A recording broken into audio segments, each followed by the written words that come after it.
Pagbasa mula sa unang sulat ni Apostol San Pablo sa mga taga-Tesalonika.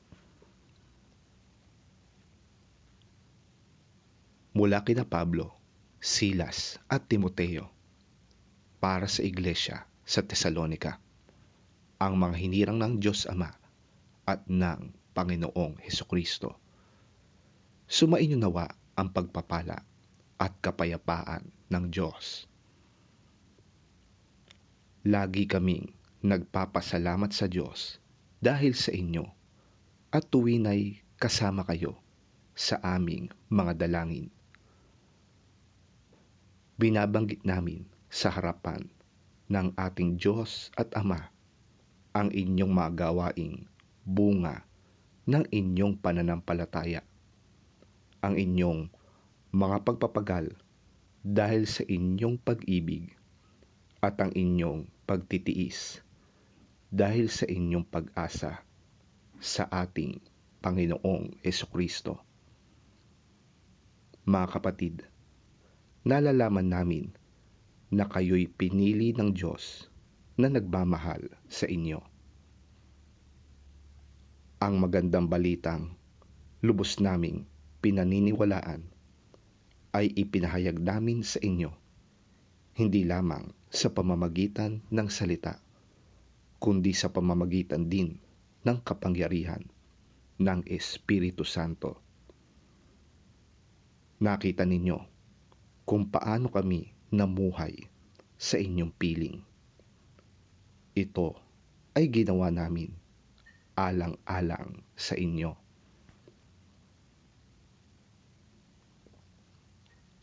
Sapagkat hindi lamang ang katuruan tungkol sa Panginoon ang lumaganap sa Macedonia at Akaya sa pamamagitan ninyo. Ang inyong pananampalataya sa Diyos ay nabalita rin sa lahat ng dako, kaya't hindi na kailangang magsalita pa kami tungkol dito. Ang mga taga-roon na rin ang nagbabalita kung paano ninyo kami tinanggap. Sila rin ang nagsasabi kung paano ninyo tinalikuran ang pagsamba sa mga Diyos-Diyosan upang maglingkod sa tunay at buhay na Diyos at maghintay sa pagbabalik ng kanyang anak mula sa langit. Ito'y si Jesus na muli niyang binuhay, na siya ring nagliligtas sa atin sa darating na poot ng Diyos.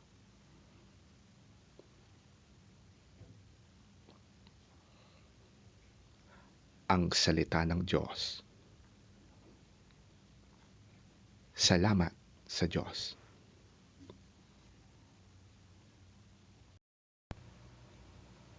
Ang mabuting balita ng Panginoon ayon kay San Mateo. Papuri sa iyo, Panginoon. Kahabag-habag kayo, mga tagapagturo ng kautusan at mga Pariseo, mga mapagkunwari. Hinahadlangan ninyo ang mga tao upang hindi sila makapasok sa kaharian ng langit. Ayaw na ninyong pumasok, hinahadlangan pa ninyo ang mga nais pumasok. Kahabag-habag kayo, mga tagapagturo ng kautusan at mga Pariseo, mga mapagkunwari. Nilalakbay ninyo ang karagatan at ginagalugad ang buong daigdig. Makahikayat lamang kayo ng kahit isang hentil sa pananampalatayang Hudyo. Ngunit kung ito'y mahikayat, ginagawa ninyo siyang masahol pa kaysa sa inyo. Kaya't lalong may dahilan para siya'y parusahan sa impyerno. Kahabag-habag kayo, mga bulag na taga-akay. Itinuturo ninyo na kung gagamitin ni numan ang templo sa panunumpa, walang anuman ito. Ngunit kung ang gagamitin niya sa panunumpa ay ang ginto ng templo, dapat niyang tuparin ang kanyang sumpa. Mga bulag, mga hangal, alin ba ang mas mahalaga, ang ginto o ang templong nagpapabanal sa ginto?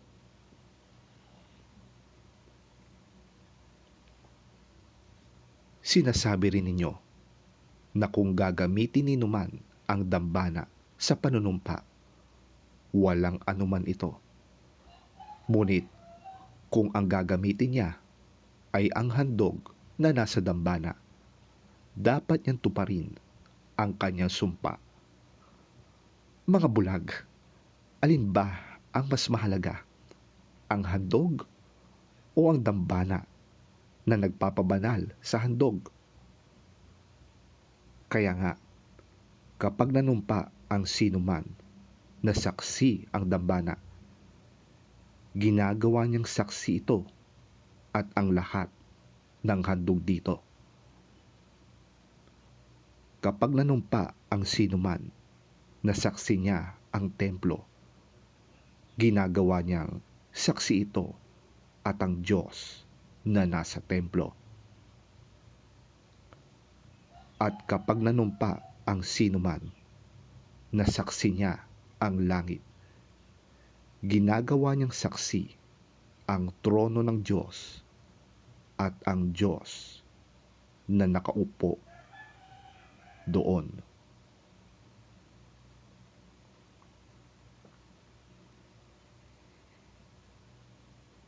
Ang mabuting balita ng ating Panginoon. Pinupuri ka namin, Panginoong Hesukristo.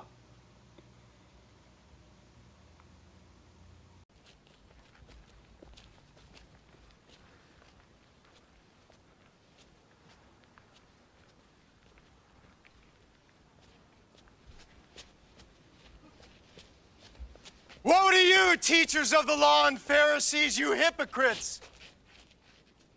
You shut the kingdom of heaven in men's faces. You yourselves do not enter, nor will you let those enter who are trying to. Woe to you, teachers of the law and Pharisees, you hypocrites! You travel over land and sea to win a single convert. And when he becomes one, you make him twice as much a son of hell as you are.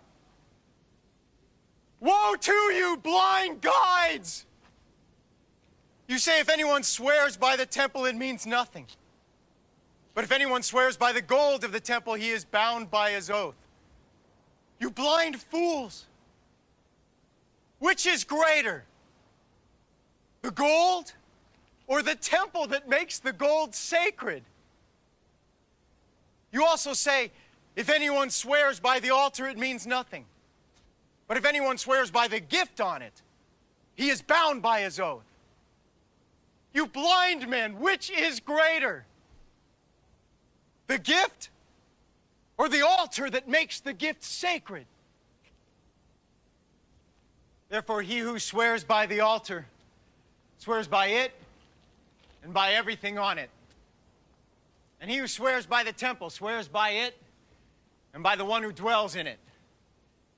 And he who swears by heaven swears by God's throne and by the one who sits on it.